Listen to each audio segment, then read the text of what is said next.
The Arizona sun hung low over Red Canyon, bleeding crimson across the broken earth.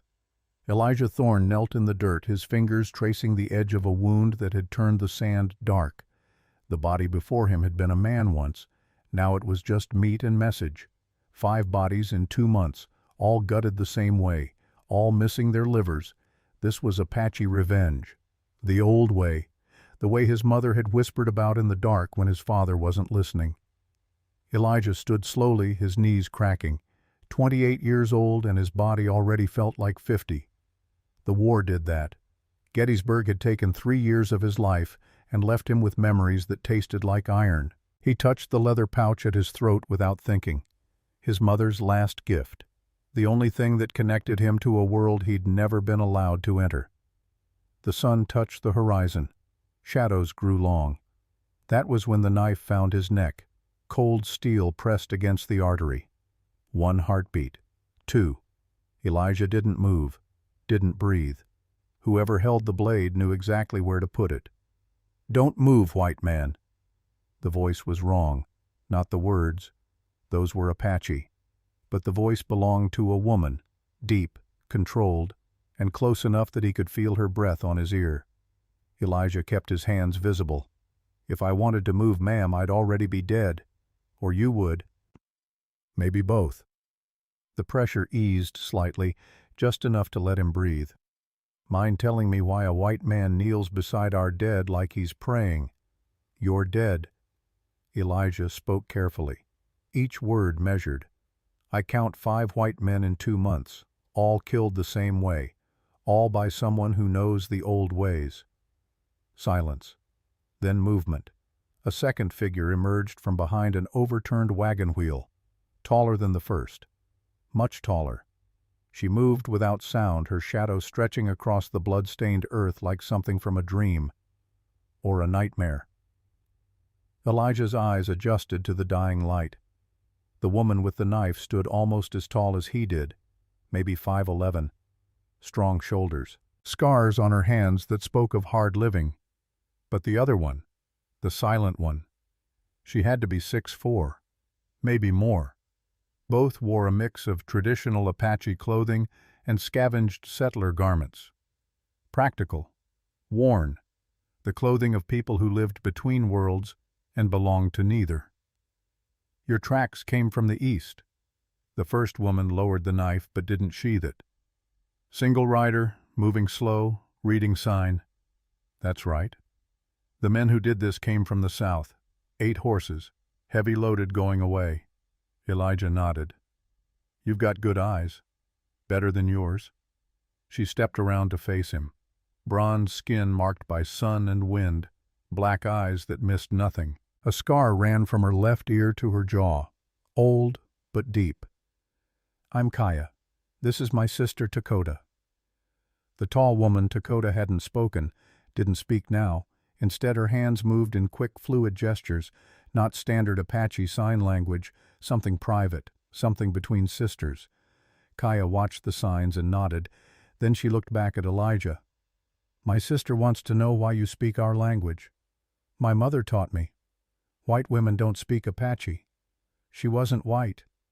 The words hung in the air like smoke. Kaya's expression didn't change, but something shifted behind her eyes. Calculation. Reassessment. Dakota moved closer, each step deliberate. She towered over Elijah by half a foot but moved like a ghost. Her eyes locked onto the leather pouch at his throat. Her hand lifted, pointed. Elijah's fingers touched the pouch instinctively. It was my mother's. Dakota's hands moved again, faster now, urgent. Kaya's face went pale. "Take it off," Kaya said quietly. Slowly. Elijah lifted the leather cord over his head and held it out. Dakota took it with hands that were surprisingly gentle for their size. She opened the pouch and pulled out the contents. A few glass beads, a small carved stone, and a piece of tanned hide folded many times. She unfolded it carefully, turned it toward the last rays of sunlight. On the hide, drawn in faded ink, was a lotus flower, still and perfect. Beneath it, symbols in a language Elijah had never been able to read. Kaya stared at the image like it was a ghost. Where did your mother get this? She said it was her family mark. She died 8 years ago, in Montana. She never told me what it meant. It means, Kaya said slowly, that your mother was Still River, daughter of Silent Waters, first daughter of the Red Canyon people. Elijah felt the ground shift beneath him. I don't understand. Still River was our mother's elder sister. Kaya's voice was barely above a whisper. She disappeared 30 years ago. The tribe said she ran away with a white man. They said she betrayed her people for love. Dakota's hands moved again, quick, angry. My sister says, Kaya translated, that your mother didn't betray anyone. She was running for her life. The sun touched the earth. Darkness rushed in like water filling a hole. We need to move, Kaya said. The men who killed these settlers will circle back to make sure no one followed. If they find us here, we're dead. There's a canyon 2 miles north, Elijah said. Good cover, water. You know this land? I've got a ranch 15 miles east. Been tracking cattle thieves for 3 days. Found this instead. Kaya looked at Dakota. Another silent conversation passed between them. Then Kaya nodded. We'll ride with you. But if this is a trap, it's not. If it is, you'll die first. They recovered Elijah's horse from where he'd hidden it in a dry wash. The sisters had 2 scraggly mustangs tethered in a stand of mesquite. As they mounted, Elijah studied them in the fading light. There was something about them beyond their height, something in the way they moved, too fast, too strong. They rode in silence for an hour. The canyon Elijah had mentioned opened up before them like a wound in the earth. Steep walls, a trickle of water at the bottom, defensible. They made camp without fire, ate dried meat and hard bread, drank sparingly from canteens. It was Dakota who finally broke the silence. Not with words. She couldn't speak. Elijah had figured that out from watching her. But she pulled out a piece of charcoal and a flat stone and began to write. Her English was better than her sister's spoken words. Why did your mother never return, she wrote. Elijah read the words by moonlight. She was afraid. She said if she went back they'd kill her baby. Kill me. Because you were half white. That's what she told me. Kaya leaned forward. There's more to the story. There always is. She said she refused to marry someone, a warrior. He was violent, cruel. When she ran, he killed her husband, a white trader she'd met on the edge of Apache land. My father. Dakota wrote again. The warrior's name, Iron Scar. Both sisters went rigid. Kaya's hand moved to her knife. Dakota's eyes blazed in the darkness. You know him, Elijah said. It wasn't a question. He's the one who killed our mother, Kaya said flatly. 5 years ago, cut her throat and left her in the desert for the buzzards. And he's the one who did this to me, Dakota wrote. She opened her mouth and pointed to her throat. Even in the moonlight, Elijah could see the scar tissue. Thick, brutal, the work of someone who wanted to cause pain. He cut your vocal cords. Dakota nodded, then wrote, When I was 7, because our mother refused his advances after our father died. This was his revenge. Elijah felt rage building in his chest. Old rage, the kind that had no outlet. Is he still alive? We don't know, Kaya said. He was exiled from the tribe 15 years ago for killing his own wife in a drunken rage. No one's seen him since. But the men who've been dying, the ones with their livers cut out, that's his signature. So he's back. And he's hunting. Kaya's voice was hard. The question is why? What's he looking for? Dakota pulled something from her shirt, another piece of tanned hide, larger than the one Elijah carried. She unfolded it and laid it on the ground between them. It was half a map. Elijah's breath caught. He pulled out the folded hide from his mother's pouch, laid it next to Dakota's. They fit together perfectly. The 2 pieces showed a route through the mountains, landmarks, water sources, and at the center, marked with a symbol that looked like a sun rising from water, was a single word in Apache. Todicini, Kaya whispered. Sacred spring. "What is it?" Elijah asked. "The source of life for our people. A spring that flows even in the worst droughts, hidden in the mountains where no white man has ever found it. Our grandmother was its keeper.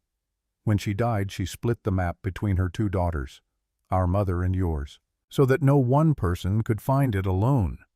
Why? Because the water isn't just water." Kaya looked up at him. "It has power. Anyone who drinks from it gains strength, endurance. Our people have protected it for generations." Takota wrote, "And if Iron Scar finds it, he'll destroy it, out of spite, out of rage at a world that cast him out." "Or he'll sell it to the highest bidder," Kaya added. "There's a man named Marcus Brindle, owns half the territory. He's been trying to find that spring for years, wants to dam it, build a water empire." Elijah stared at the map. Two pieces of hide that together showed a path to something worth killing for, worth dying for. "So what do we do?" he asked. "We find it first," Kaya said. "We protect it, and if Iron Scar gets in our way—" She didn't finish the sentence. Didn't need to. Takota's hand moved to Elijah's arm. Her grip was gentle, but her eyes were intense. She wrote one more line. "Are you with us? Or are you still trying to decide which world you belong to?" Elijah looked at the two women. His cousins, family he'd never known existed. Then he looked at the map, at the path his mother had helped hide. "I stopped trying to belong anywhere a long time ago," he said. "But maybe it's time to stop running from what I am." Kaya smiled. It was not a warm smile. "Good, because come morning we ride for the spring, and anyone who tries to stop us dies." They settled into an uneasy silence. Elijah lay on his back and stared at the stars. The same stars his mother must have seen when she ran, when she chose love over tribe, when she chose to save her unborn child over returning home. He touched the leather pouch, felt the weight of it. For the first time in 8 years, he felt something like purpose. Somewhere in the distance a coyote howled. Takota sat up immediately, her massive frame tense. Kaya gripped her knife. "That's not a coyote," Kaya whispered. Elijah listened. The sound came again. Too rhythmic, too controlled. "Signal," he said. "Someone's tracking us." They moved as one, doused what little light they had, positioned themselves behind rocks. Elijah pulled his Winchester from its scabbard, checked the chamber. 3 riders emerged from the darkness. They moved carefully, scanning the canyon walls. One carried a torch, another had a rifle across his lap. The third man was different, older, thin as a rail. Even from a distance Elijah could see the scars covering his face like a road map of violence. Takota's hand gripped Elijah's shoulder. Her fingers dug in hard enough to hurt. She pointed at the scarred man. Kaya's whisper was barely audible. "Iron Scar." The old warrior sat his horse like a man who'd been born in the saddle. His eyes swept the canyon methodically, looking for tracks, for sign, for prey. He spoke in Apache. His voice carried clearly in the still night air. "I know you're here, daughters of the woman who refused me. I can smell your fear, just like I smelled your mother's fear before I opened her throat." Kaya trembled with rage. Elijah put a hand on her arm, shook his head. "Not yet." "And you," Iron Scar continued, "the half-breed, the son of the whore who ran, I've waited 30 years to find you, to see the face of the child that should have been mine." Elijah's blood turned to ice. Iron Scar laughed. It was a terrible sound, empty of joy. "Oh yes, Still River was carrying my seed when she fled. She spread her legs for me whether she wanted to or not, and when she ran to that white traitor she was already swelling with my child, with you." The words hit Elijah like fists. His mother, raped, running not from a rejected marriage but from a monster. "She lied to you, half-breed, told you your father was white. But I can see my eyes in your face even from here. You're mine, my blood, my shame." Kaya looked at Elijah. Her expression was unreadable. Iron Scar urged his horse forward, closer to their hiding place. "Come out. Face me, or I'll burn you out. I have time. I have patience. And I have nothing left to lose."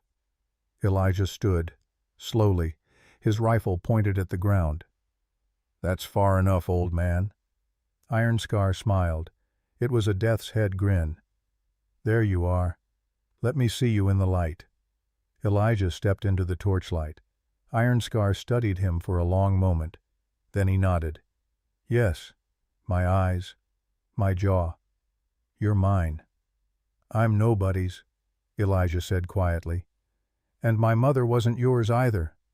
She was whoever I said she was. Women don't choose. They accept.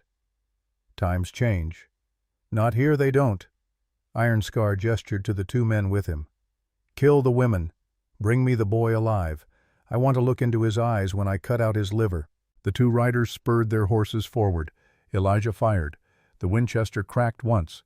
The first rider flew backward off his horse, dead before he hit the ground. Kaya's knife flashed in the torchlight. It buried itself in the second rider's throat. He gurgled, fell.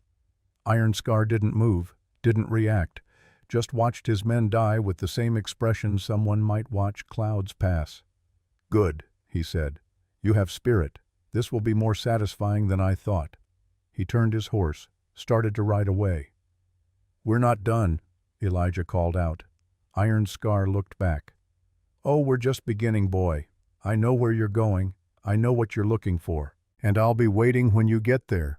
Then we'll see what kind of man my seed produced." He vanished into the darkness. The sound of hoofbeats faded. Silence rushed back in. Kaya moved to Elijah's side. "Are you all right?" "No." "Good. Don't be." She looked at the two dead men. "He's baiting us. Wants us angry. Wants us to make mistakes." Dakota wrote quickly, "We need to leave, now. He'll bring more men." They mounted and rode through the night.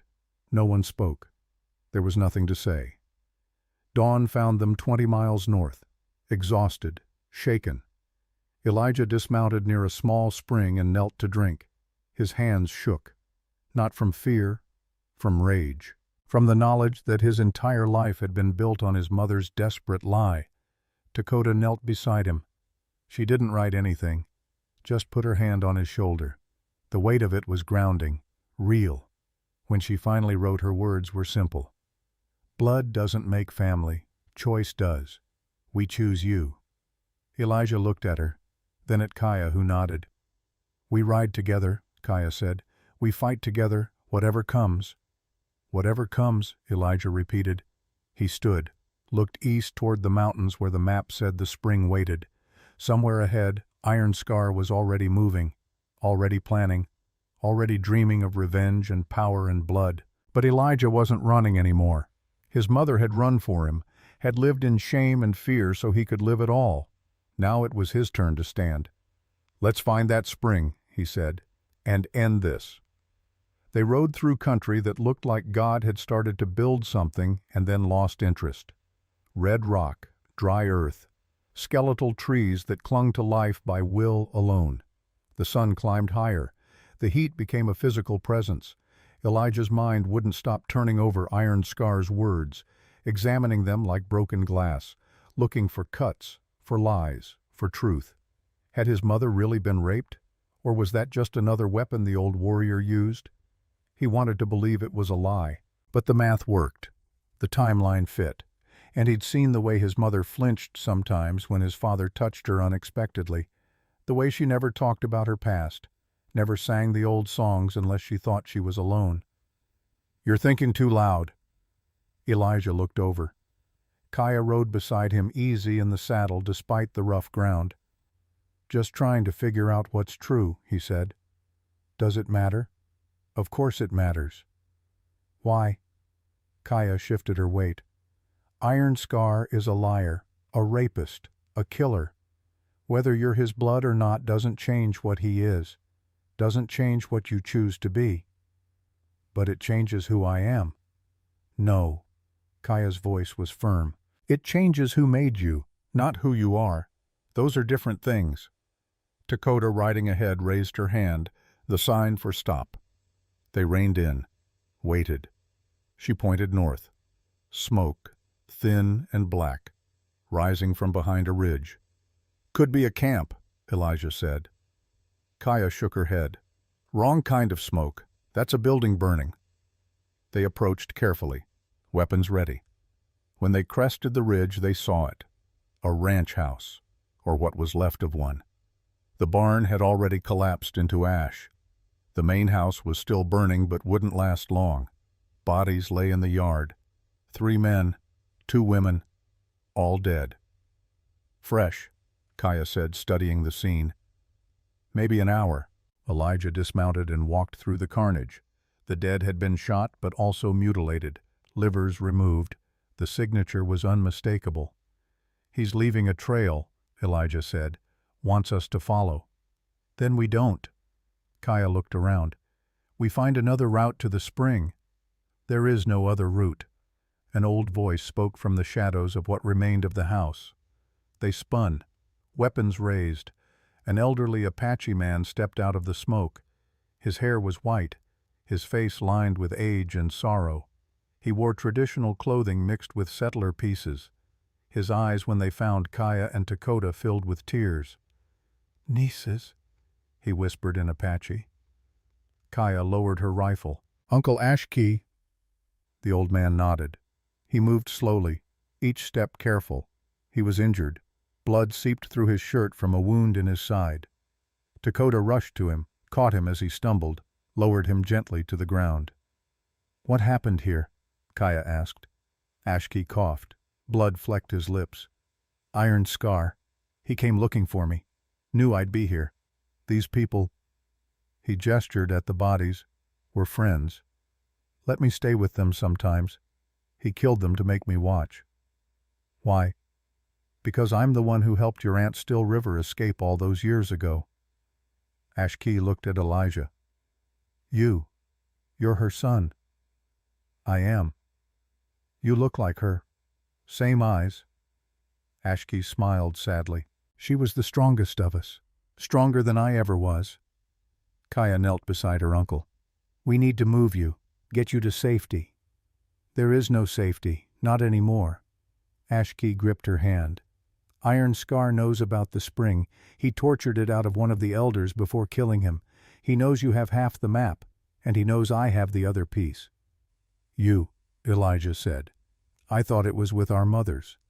Still River gave her piece to you before she died, but your mother Kaya, she gave her piece to me, made me swear to protect it, to only give it to you when the time was right." Ashkey reached into his shirt with trembling hands, pulled out a leather pouch identical to the one Elijah carried. "The time is right," the old man whispered. "Take it. Find the spring. Protect it." Kaya took the pouch, opened it. Inside was the matching piece of the map. "Uncle," she said gently, "we can't leave you here. You have to." Ashkey coughed again, more blood. "I'm dying. Iron Scar made sure of that. But before I go, I need to tell you something. A truth I've carried for 30 years. He looked at Elijah. "Still, River came to me the night before she fled. She was terrified, desperate. She told me what Iron Scar had done to her, how he'd forced himself on her, how she knew she was carrying his child." The words landed like stones in still water, rippling outward, changing everything. "She begged me to help her escape," Ashkey continued. "So I gave her money, a horse, directions to the white settlements. I told the tribe she'd run away with a white man, that she'd betrayed us. I let them think the worst of her because," his voice broke, "because I was afraid of Iron Scar, afraid of what he'd do if he knew I'd helped her. So I let my sister's daughter live in shame, let her raise a child alone, let her die without ever being able to come home." Tears ran down the old man's weathered face. "I am a coward," he whispered, "and I'm sorry. To Still River, to you, Elijah, to all of you." Dakota knelt and put her hands on his face, looked into his eyes. Then she wrote in the dirt beside him, You saved her. You saved him. That's what matters now. Ashki read the words, smiled through his tears. Your sister always was wiser than the rest of us. Kaya wiped her own eyes. Uncle, we forgive you, but you have to tell us. Is Elijah really Ironscar's son? Ashki looked at Elijah for a long moment. The truth is complicated. Still, River came to me pregnant from Ironscar's attack, but 2 months later she met Thomas Thorne. They married quickly. When you were born, the timing was ambiguous. 9 months from meeting Thorne, 11 months from Ironscar. She told me once she believed you were Thomas's. The dates fit better, but Ironscar would never accept that. In his mind, you were his, and that belief made you a target. So I might be his son, Elijah said quietly, or I might not be. Exactly. The only certainty is this still River loved you. Thomas Thorne raised you, and Ironscar wants to destroy you. Which man's blood runs in your veins matters far less than which man's choices you follow. A sound broke the moment. Horses, coming fast from the south. Ironscar's men, Ashki said. He sent them to make sure I was dead. You have to go. Now. We're not leaving you, Kaya insisted. Yes, you are. Ashki pulled a pistol from his belt, an old Navy Colt, still deadly.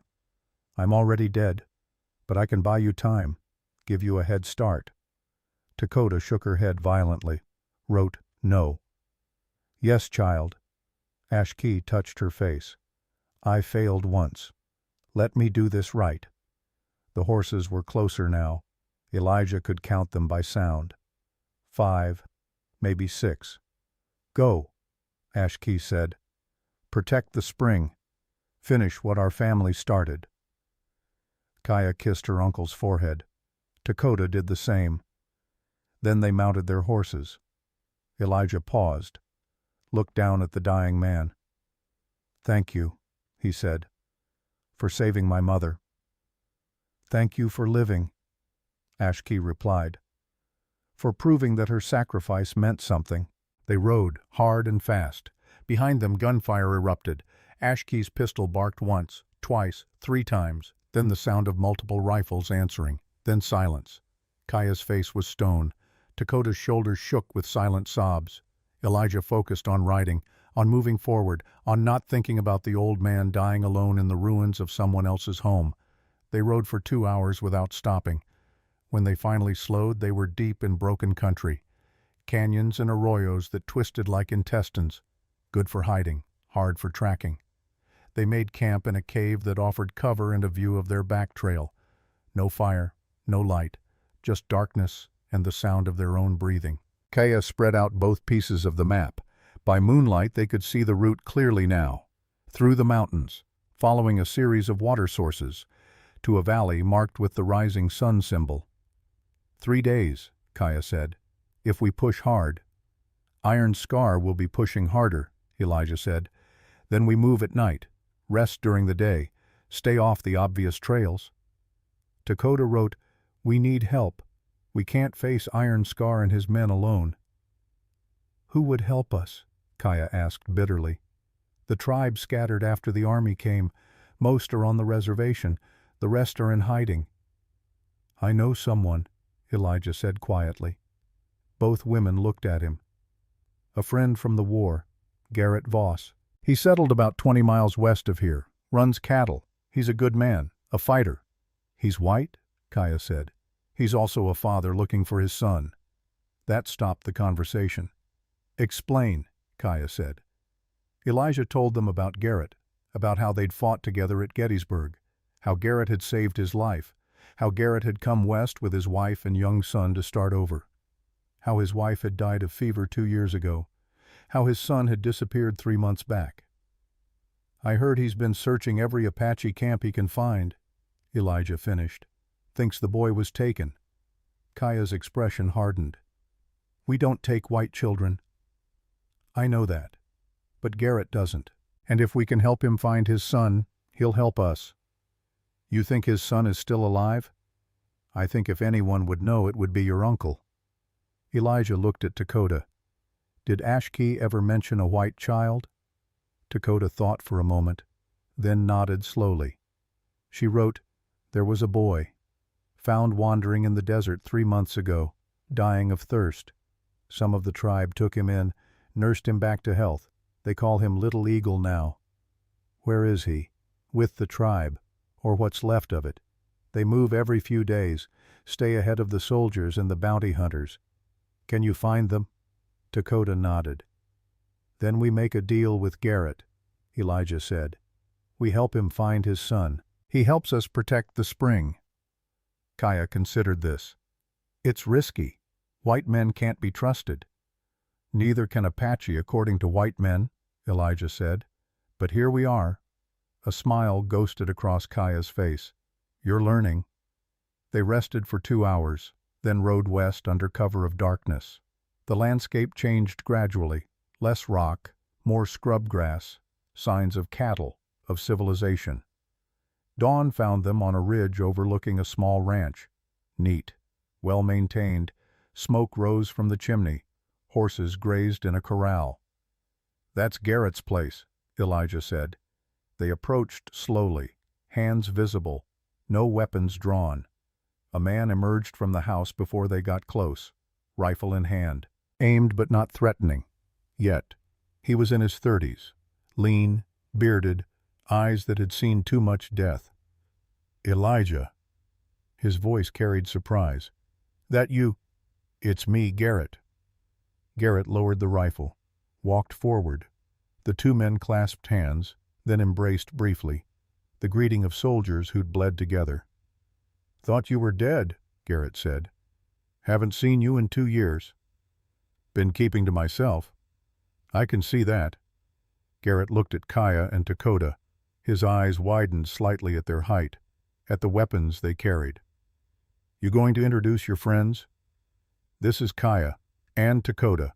They're Apache, and their family." Garrett's expression shifted, became wary. "Apache?" "Yes." "The Apache took my boy." "No," Elijah said firmly. "The Apache saved your boy, and we know where he is." Garrett's rifle came back up, not quite pointing at them, but close. "If this is some kind of trick—" "It's not.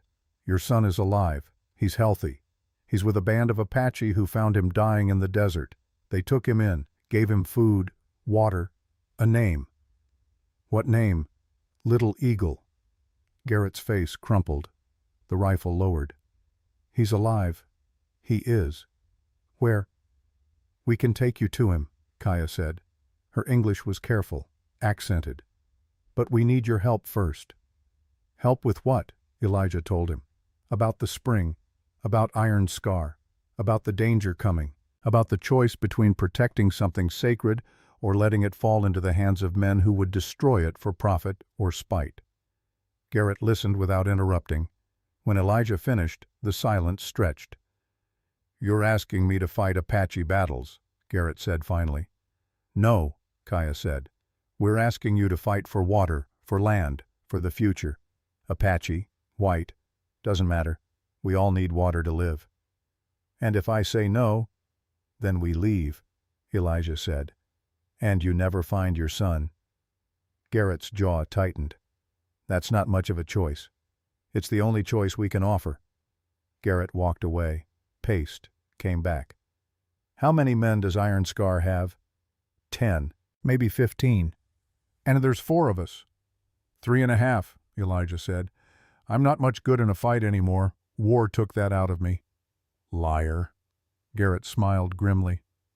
"I've seen you shoot. You're better than half the men I served with." He looked at the 3 of them, at the determination in their faces, at the hope and desperation mixed together. "All right," he said. "I'll help. But after this is done, you take me to my son. No matter what. Deal." "Deal," Elijah said. They shook hands. Dakota stepped forward. She pulled out a piece of paper and wrote quickly, then showed it to Garrett. "Thank you for trusting us. Your son is safe. I promise." Garrett read the words. His eyes glistened. "He really is alive." Dakota nodded. "And he's happy." Another nod. Garrett sat down hard on the porch steps, put his face in his hands. His shoulders shook. The sound of his sobbing was raw, unashamed. Kaya looked away, giving him privacy. Elijah sat beside his old friend, said nothing, just sat. After a while, Garrett wiped his face. "Sorry, I thought he was dead. I've been preparing myself for it. And now." "Now you have hope," Elijah said, "and that's harder than grief sometimes." "Yeah." Garrett stood. "All right, let's do this. What's the plan?" They gathered in Garrett's house, spread the map on the table, studied the route. 3 days to the spring if we push hard, Kaya said.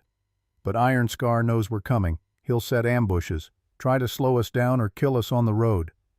So we don't take the road, Garrett said. We go around, come at it from a different direction. The map only shows one route. Maps lie, or at least they only tell part of the truth. Garrett pointed to a section of mountains. I've hunted through here. There's a pass, narrow, dangerous, but it cuts 2 days off the journey. Can horses make it? If they're tough and lucky. Elijah looked at the map, at the shortcuts and risks. It's a gamble. Everything's a gamble, Garrett said, but at least this way we choose our odds.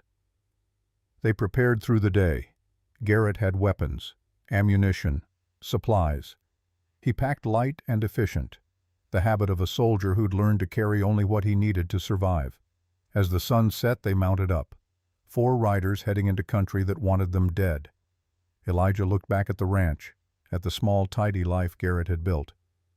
You might not come back, he said. I know. Garrett didn't look back. But if I do, I'll have my son, and that's worth any risk. They rode into the gathering dark. Behind them, smoke rose from the ranch house. Garrett had set fire to it before they left. Better to burn it himself than let Iron Scar's men use it. Ahead, the mountains rose like broken teeth against the stars. Somewhere in those peaks, a spring waited, sacred water that could save or destroy. And somewhere closer, Iron Scar was moving too, hunting, planning, waiting. The night swallowed them. But this time Elijah wasn't running into the darkness alone. This time he had family, had purpose, had something worth fighting for. The stars wheeled overhead, indifferent, eternal, and 4 riders pushed deeper into the wild country where blood and water mixed, where the old ways met the new, where giants walked, and where one way or another everything would end. The pass Garrett remembered was worse than he'd described. Not a pass at all, really. More like a wound in the mountains where the rock had split and never healed properly. The horses picked their way through loose scree that shifted underfoot. One wrong step would send rider and mount tumbling into darkness. They traveled single file. Garrett led. Then Kaya. Dakota. Elijah brought up the rear, watching their back trail for signs of pursuit. The night pressed close, cold at this elevation, the kind of cold that seeped into bones and stayed there. By dawn of the second day, they'd descended into a valley Elijah had never seen on any map. Narrow, green in a way that seemed impossible given the desert surrounding it. A creek ran through the center, fed by springs that bubbled up from deep underground. We rest here, Garrett said. 4 hours. Let the horses recover. They made camp in a grove of cottonwoods. The sound of running water was almost obscene after days of dust and silence. Elijah knelt by the creek and drank until his stomach ached. The water was cold enough to hurt his teeth. Dakota sat nearby, cleaning her rifle with careful attention. Her hands moved with practiced precision, every motion deliberate, efficient. Elijah watched her for a moment, then spoke. Can I ask you something? She looked up, nodded. When Iron Scar cut you, when he took your voice, how did you survive that? Not just physically, but in here. He tapped his chest. Dakota set down the rifle, pulled out her writing materials. Her charcoal moved slowly across the paper. Thoughtful. I survived by understanding that silence is not the same as powerlessness. Words are only one way to speak. Sometimes they are the weakest way. My sister speaks with her knife. My mother spoke with her choices. I speak with my actions. Iron Scar thought he was taking my power. Instead, he taught me that I never needed words to be strong. Elijah read the words twice. That's either the wisest thing I've ever heard, or the saddest. Dakota smiled. Wrote again, it can be both. Across the camp, Kaya was teaching Garrett basic Apache hand signs, the kind used for hunting, for silent communication in dangerous country. This means danger ahead, she demonstrated. This means take cover. This means I see the enemy. Garrett copied her movements clumsily, his hands too stiff, too uncertain. You move like a white man, Kaya said, not unkindly, just stating fact. I am a white man. But you're learning to see like one of us. That's the first step. And the second step? Staying alive long enough to use what you learned. Garrett laughed, a short bark of sound that echoed off the valley walls. Fair enough. They ate dried meat and hard bread, drank more water than they should have but couldn't help themselves. The presence of abundant water after days of rationing was intoxicating. Elijah found himself sitting next to Kaya as the sun climbed higher. She'd removed her outer shirt to wash it in the creek. Her arms were mapped with scars, some old, some relatively fresh. You've seen a lot of fighting, he said. Since I was 12. She didn't look at him, just wrung out the shirt and laid it on a rock to dry. When the soldiers came, when they said we had to leave our land or die, most chose to leave. Some of us chose differently, chose to fight, chose to survive on our own terms. She finally met his eyes. There's a difference. Is there? Fighting is about defeating an enemy. Surviving is about refusing to let them defeat you. One is about winning. The other is about not losing yourself in the process. Elijah considered this. Which one are we doing now? Both. Kaya's smile was grim. We're fighting Iron Scar, but we're surviving the world that made men like him possible. A sound interrupted them. Hoofbeats, distant but getting closer. Everyone moved at once, weapons drawn, positions taken behind trees and rocks. The rider appeared from the north, alone, unarmed, hands raised, an old Apache woman, her hair white as snow, her face carved by a century of sun and wind. She rode a paint horse that looked as ancient as she did. Kaya stepped out from cover. Grandmother. The old woman reined in, studied Kaya with eyes that missed nothing despite their milky quality. Kaya, daughter of soft rain, you look like your mother. You knew my mother. I delivered her into this world, watched her grow, mourned when Iron Scar took her from it. The old woman's voice was like wind through dry grass. I am White Dove, last of the medicine keepers, last of those who remember the old ways. Dakota emerged and made signs of respect. The old woman acknowledged her with a nod. And you must be Still River's son, White Dove said, looking at Elijah. You have her eyes, and his jaw, unfortunately. Elijah felt his stomach tighten. Iron Scars. Yes, I can see both of them in you. The question you carry is which one will define you, the rapist or the survivor, the monster or the woman who refused to let the monster win. You know about that, child. I know everything about everyone in these mountains. It's my curse and my gift. White Dove dismounted with surprising grace. I came to warn you. Iron Scar is closer than you think. He has 15 men now, and he has something else. What? Kaya asked. A white man named Marcus Brindle, rich, connected, hungry for the spring's power. Iron Scar made a deal with him. The location of the sacred spring in exchange for enough money to disappear forever. To start over somewhere no one knows his name or his crimes. Garrett stepped forward. Brindle, I know that name. He owns the water rights to half the territory. Been trying to consolidate the rest, if he gets control of a sacred spring. He'll damn it, White Dove finished. Create a monopoly. Sell water to the highest bidder. Let those who can't pay die of thirst. It's already happening in some places. This would make it universal. The implications settled over them like ash. We have to get there first, Elijah said. You won't. White Dove's voice was flat. Iron Scar knows the shortcut you're taking. He's already ahead of you, waiting at the valley entrance with his men and Brindle's hired guns. Then we find another way. There is no other way. Not that horses can travel. Then we leave the horses. Everyone looked at Elijah. We go on foot, he continued, through the high country, the places horses can't reach. It'll be slower, but we'll avoid the ambush. It'll be brutal, Garrett said. That's hard climbing, exposed, if the weather turns. Then we die of cold instead of bullets. Elijah's voice was hard.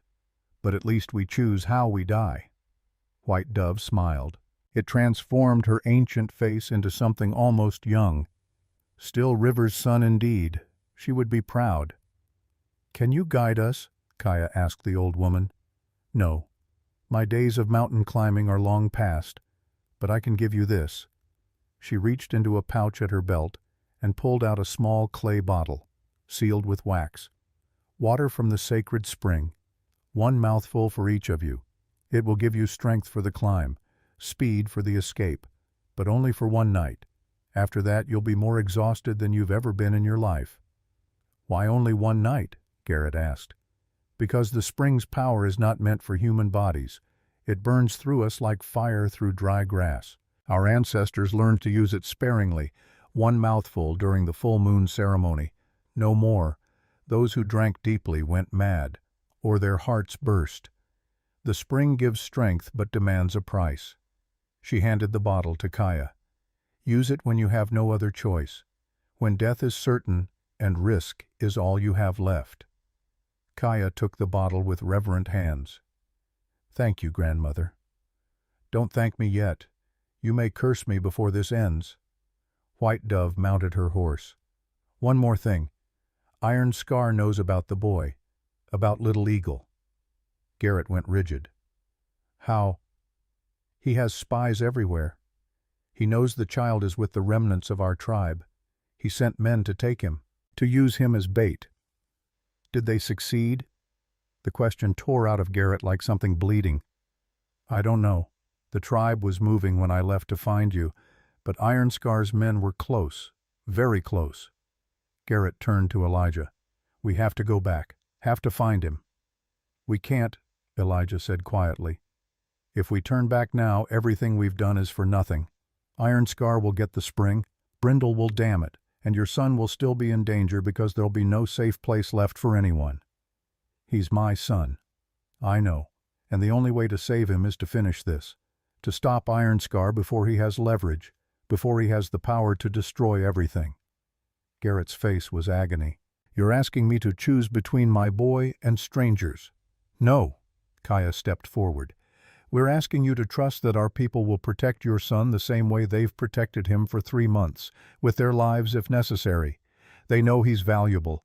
They know Iron Scar will come for him. They'll hide him, move him, keep him safe. You can't promise that. You're right. But we can promise that if Iron Scar gets the spring, your son dies anyway, along with everyone else who depends on water to live. The silence stretched. Garrett looked at each of them in turn, then at the mountains ahead, then down at his hands. All right, he said finally. We finish this, but if anything happens to Daniel, then we'll help you bury the bodies, Kaya said. Every single one. They broke camp within the hour, left the horses in the valley with enough grass and water to last a week, took only what they could carry on their backs. Weapons, ammunition, water, a little food. The climb began just after noon, steep, rocky, the kind of terrain that punished every mistake with injury or death. Dakota led. She'd climbed these mountains before, knew the hidden paths, the safe handholds. She moved with the confidence of someone who'd learned geography with her body instead of maps. They climbed through the afternoon, through the evening, through the night. The moon rose full and bright, turning the landscape into something alien, beautiful and hostile in equal measure. Twice they had to edge along cliff faces where the path was barely wider than their boots. The drop below was absolute. A fall meant death, no ambiguity. Garrett slipped once. His foot went out from under him on loose rock. He teetered, arms windmilling. Kaya grabbed him. One hand fisted in his shirt, the other braced against the cliff face. She held him steady until he found his balance. "Thanks," he gasped. "Don't mention it, literally. If you fall, I'll have to tell your son I let you die. I'd rather not." They rested on a narrow ledge, backs against cold stone, legs dangling over nothing. Elijah looked out at the landscape below, miles of desert stretching to the horizon.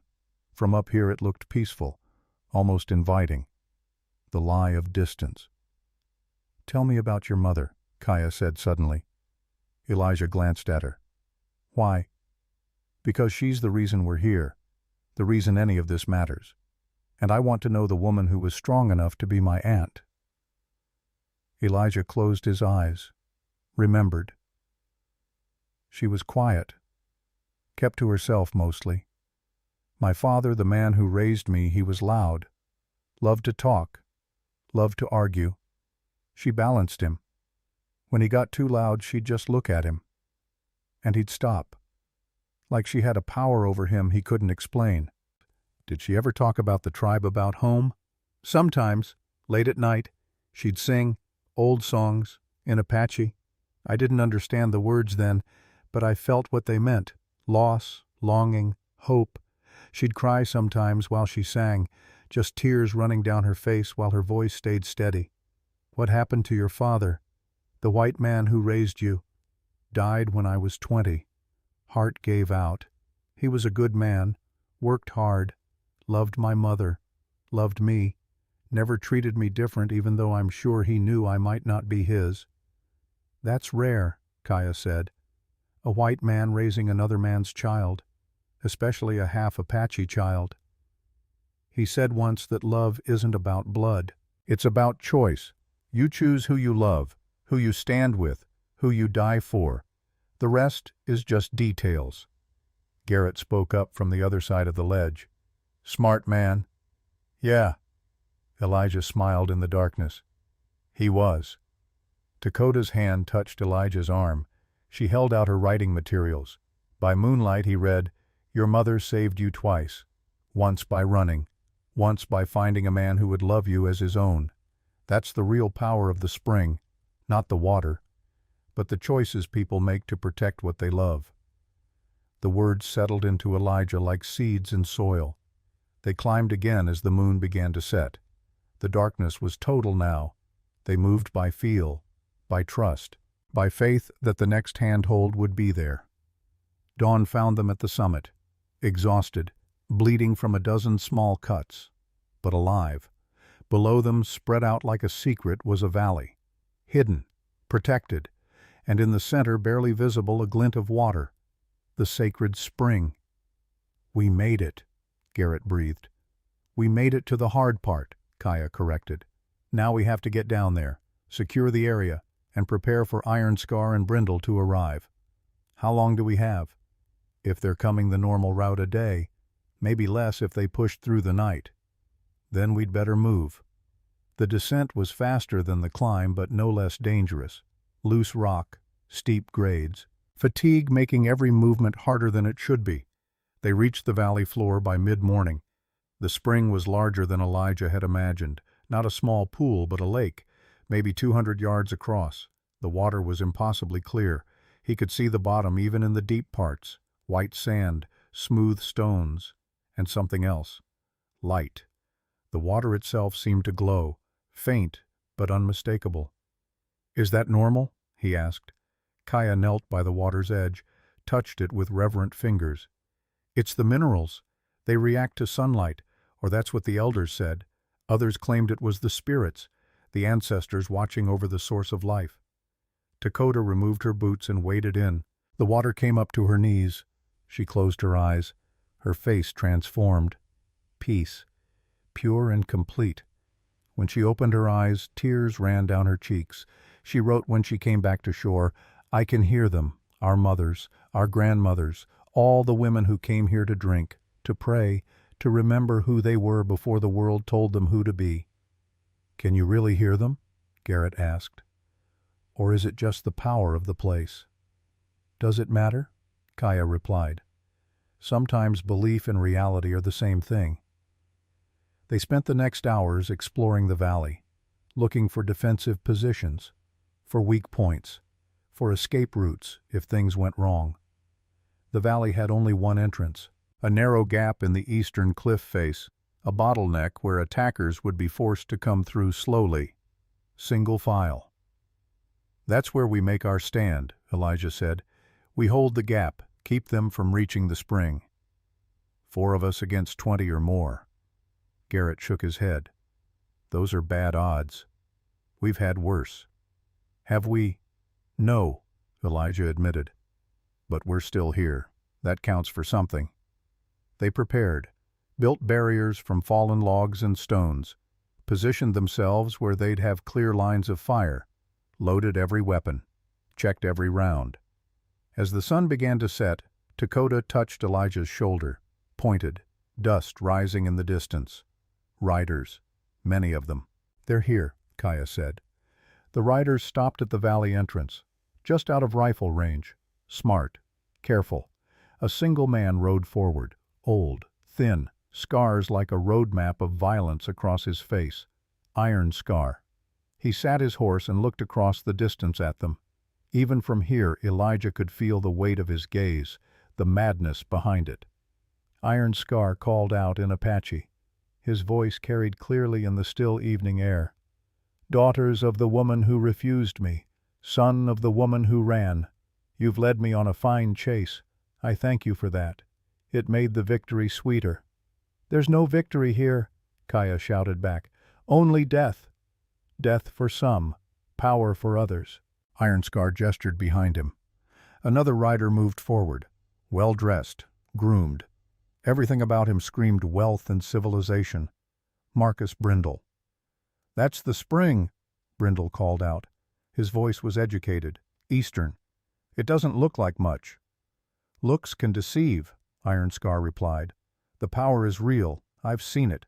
Drunk from it myself years ago when I was still welcome among my people. One mouthful gave me strength for a week. Speed. Endurance.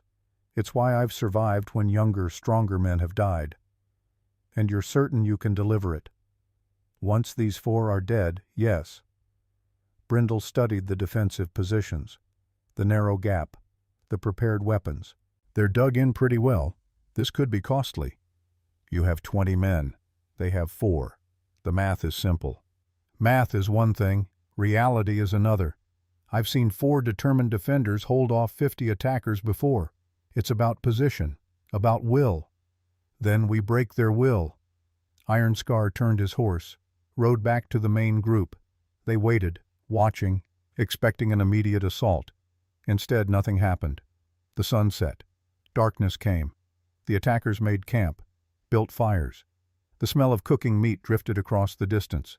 A taunt, a reminder that they had time, resources, numbers. Why aren't they attacking? Garrett asked. They're waiting, Kaya said. Letting us get tired, hungry, letting doubt work on us. Will it work? That depends on us. They took turns on watch. 2 awake, 2 resting.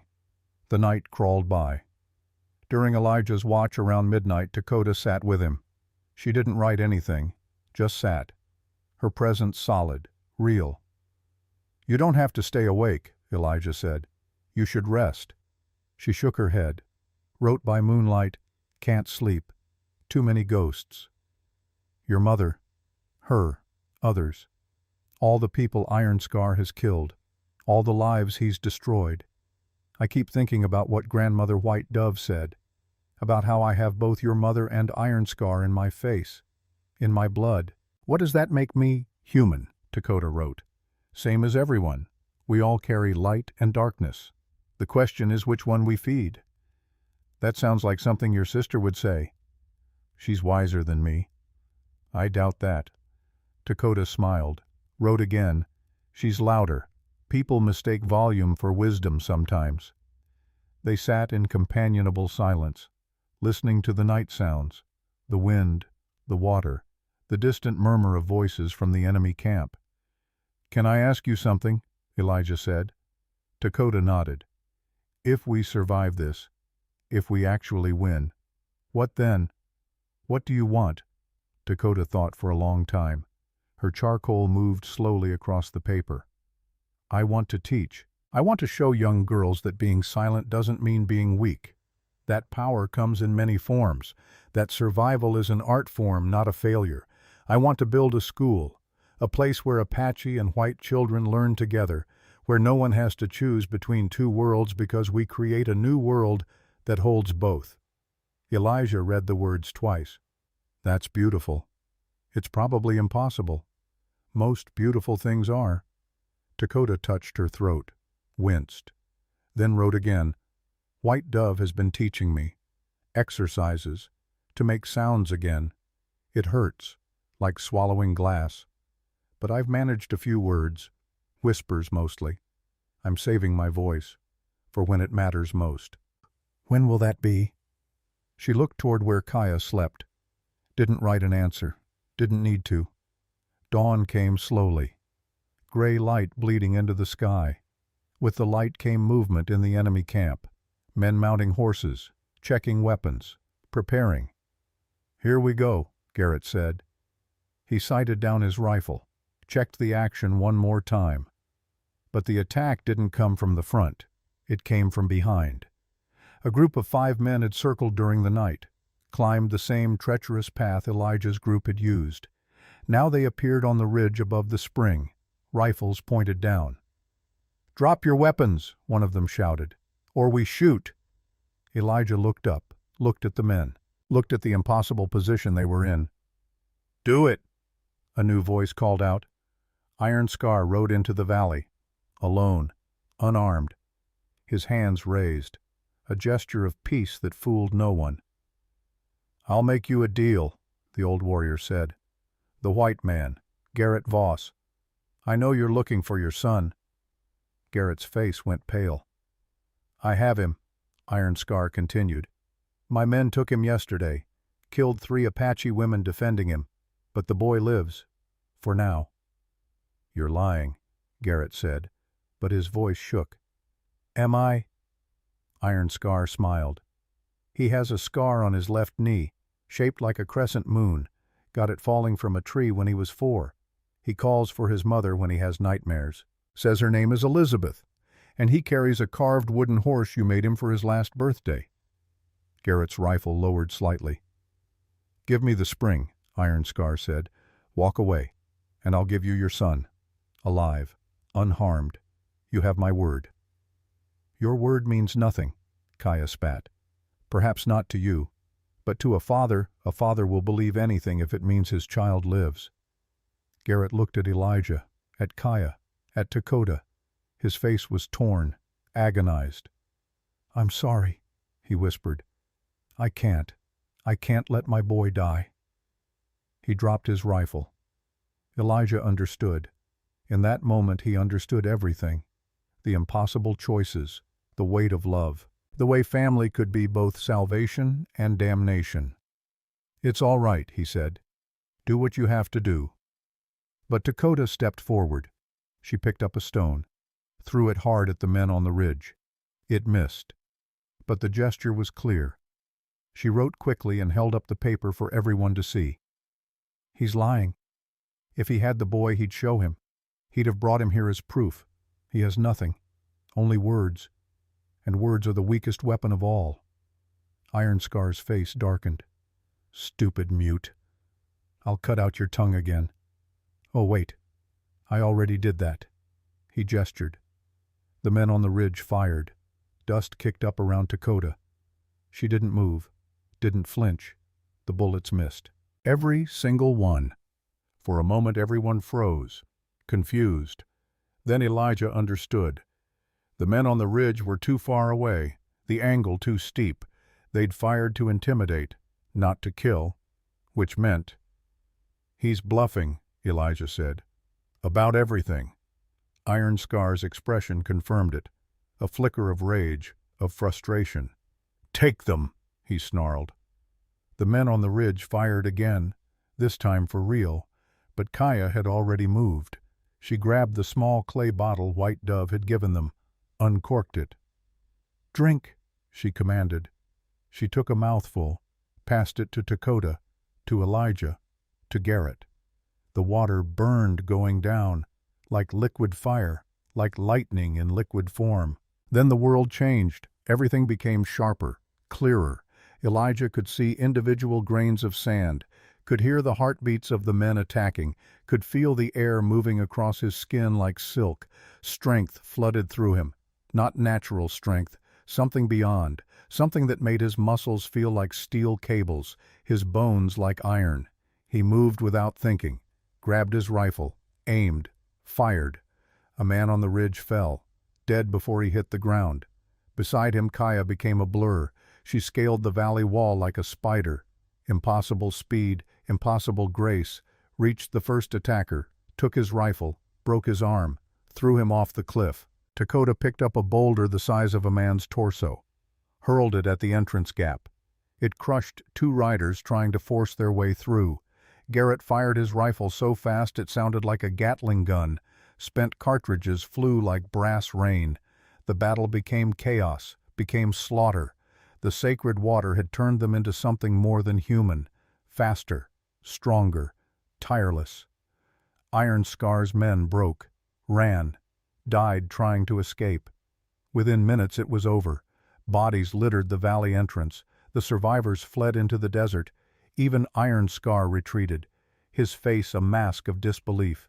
Elijah stood in the carnage, breathing hard, his heart hammered against his ribs. The power was already fading, draining away like water through clenched fingers. When it was gone, he collapsed. They all did. The exhaustion White Dove had warned about hit like a physical blow. Elijah couldn't move, couldn't think, could barely breathe. "What?" Garrett gasped. "What was that?" "The spring's gift," Kaya whispered. "And its curse." They lay there for an hour, maybe more, completely helpless. If Iron Scar had returned, then they would have died without resistance. But he didn't return. When Elijah finally had the strength to sit up, he saw why. Someone had arrived, multiple someones. Apache warriors, at least 30 of them, led by an old woman on a paint horse, White Dove. She dismounted and walked to where they lay, looked down at them with something like pity. "I told you to use it only when death was certain," she said. "Death was pretty certain," Garrett managed. "Fair enough." She gestured.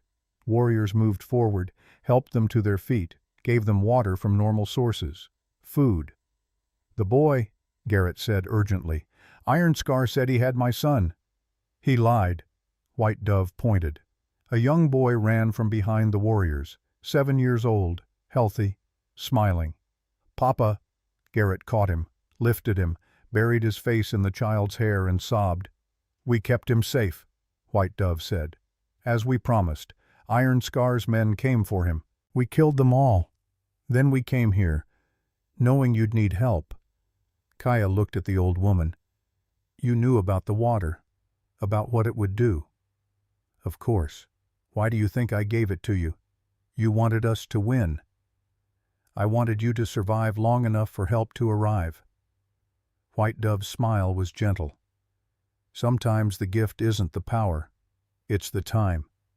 Elijah stood on shaking legs, looked around the valley, at the bodies, at the spring still glowing faintly in the afternoon sun.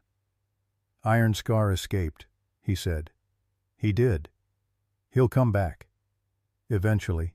Men like him always do. Then we need to be ready." White Dove studied him. "You sound like you're planning to stay." "I am." Elijah looked at Kaya, at Dakota. "If you'll have me. If there's a place for someone like me." "Someone like you," Kaya said slowly, "is exactly what we need. Someone who belongs to both worlds, who can speak to both peoples, who can help build something new from the ashes of the old." Dakota wrote, "Family isn't about blood. It's about who stands with you when everything falls apart." You stood with us. That makes you family."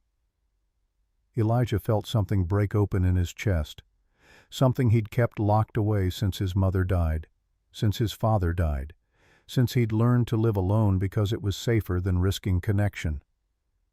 "Thank you," he whispered. White Dove cleared her throat.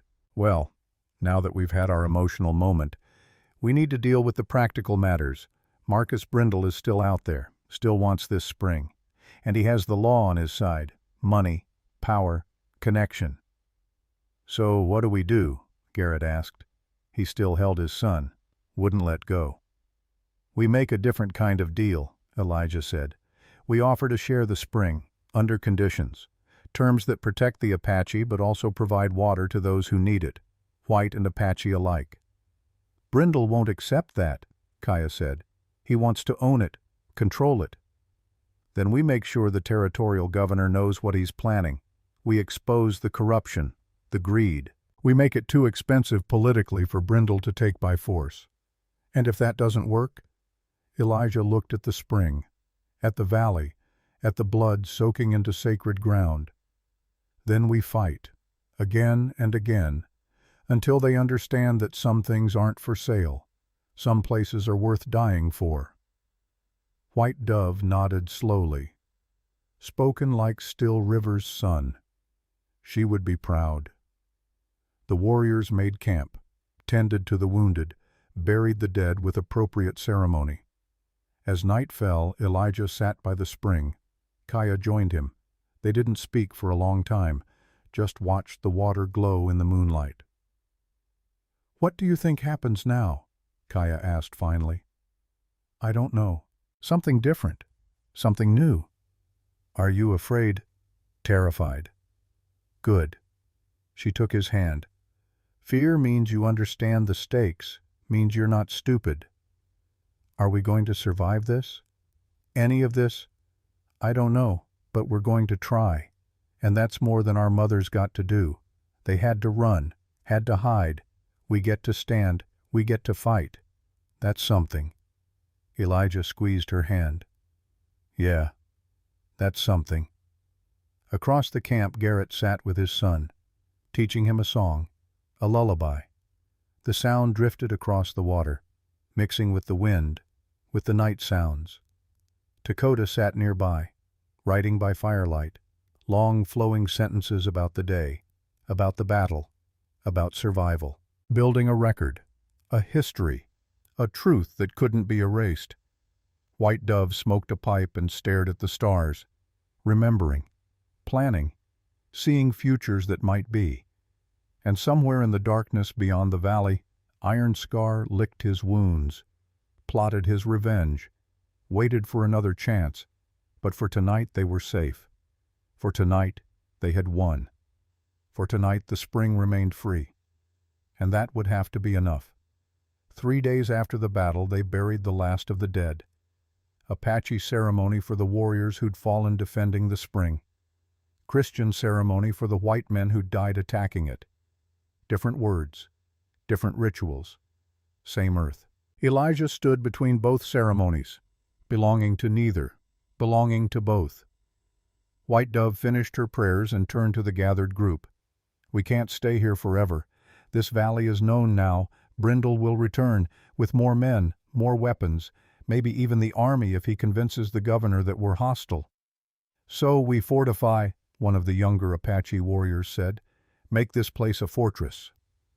"A fortress is also a prison," White Dove replied. "And we've spent too long in prisons already." "Then what do you suggest?" Kaya asked. The old woman looked at Elijah. "I suggest we try something our people have never tried before. We go to them. We make an offer. We see if peace is possible." "Peace with men like Brindle?" Garrett shook his head. "He only understands money and power." "Then we speak in a language he understands.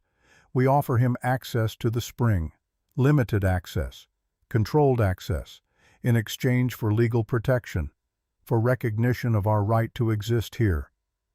The gathered Apache erupted in protest, voices rising, angry, betrayed. "You want to give them our sacred water," one elder demanded. No, White Dove said calmly. I want to share our sacred water. There's a difference. Giving implies surrender.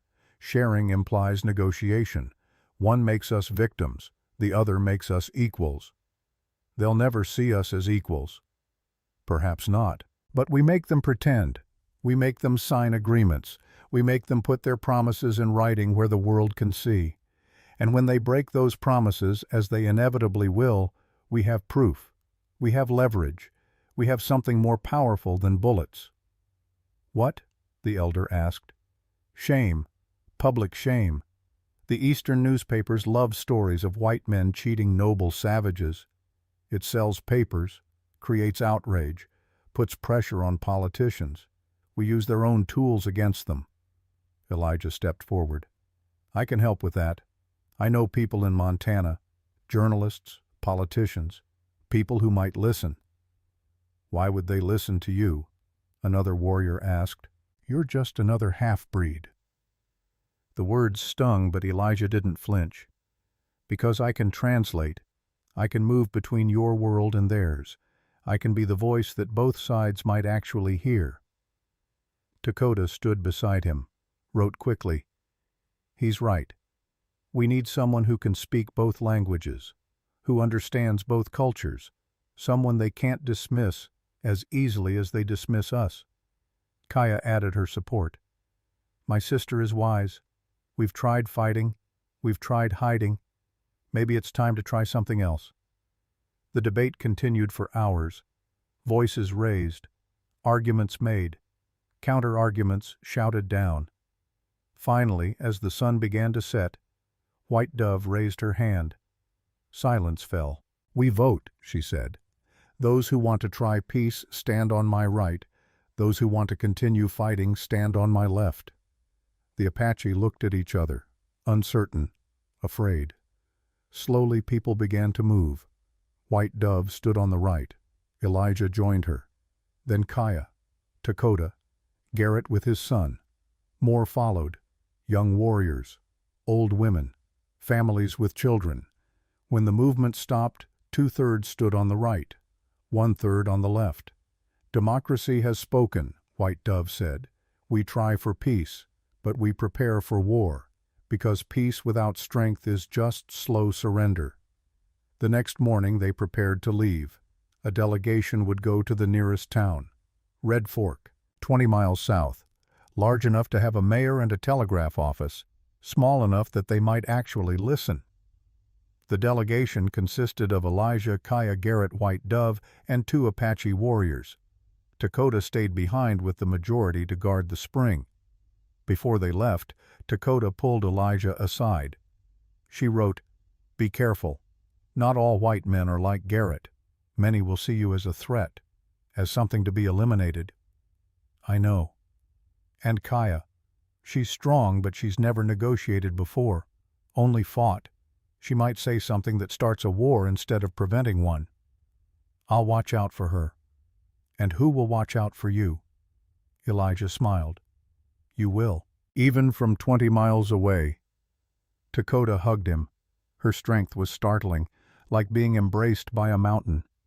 When she released him, she pressed something into his hand, a small carved stone, smooth, warm from her body heat. She wrote, For luck. It was our mother's. Now it's yours. Elijah's throat tightened. Thank you. They rode out as the sun climbed. The journey to Red Fork took 2 days. They traveled slowly, openly, carrying a white flag, making no attempt to hide. Word of their approach preceded them. By the time they reached the outskirts of town, a crowd had gathered. 50 people, maybe more, armed, angry, afraid.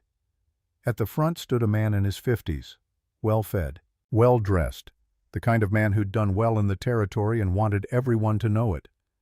That's Mayor Harlan, Garrett said quietly. He's reasonable, usually. The mayor stepped forward as they reined in their horses. Garrett Voss, didn't expect to see you riding with Apache. Things change, Mayor. So I see. Harlan's eyes moved to White Dove, to Kaya, to Elijah. You've got some nerve coming here, after what happened at the Brennan Ranch, after what happened to Sheriff Merrick. Merrick was corrupt, Elijah said, working for Marcus Brindle, trying to steal land that doesn't belong to him. You can prove that. We can. And the Brennan Ranch. Can you explain the bodies, the mutilation?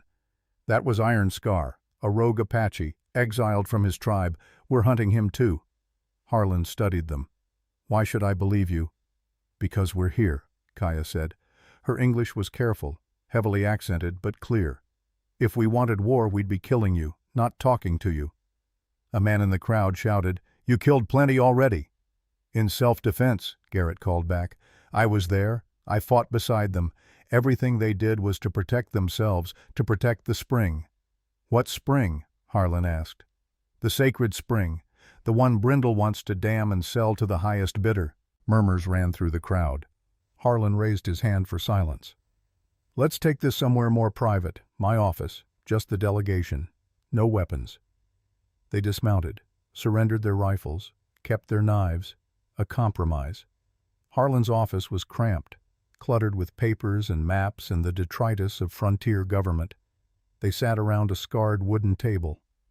All right, the mayor said. Talk. Convince me this isn't a trick. Elijah laid out everything. The history of the spring, Iron Scar's crimes, Brindle's plans, the battle at the valley, the decision to seek peace instead of continuing the cycle of violence. Harlan listened without interrupting. When Elijah finished, the mayor poured himself a whiskey, didn't offer any to the others. Let me see if I understand, Harlan said. You want me to believe that Marcus Brindle, one of the richest men in the territory, is conspiring with a murderous Apache to steal a magic spring. Not magic, White Dove corrected. Sacred. And yes, that's exactly what we're saying. And you want what protection recognition? We want a treaty, Elijah said. Formal, legal, recognizing Apache rights to the spring and the surrounding land. In exchange, we'll allow controlled access to the water, for the town, for settlers who need it, free of charge. Free. Water isn't something to be sold, it's something to be shared. Harlan laughed. It wasn't a pleasant sound. That's a nice sentiment, but this is the real world. Water is money, always has been. Then we're offering you money, Garrett said. Think about it.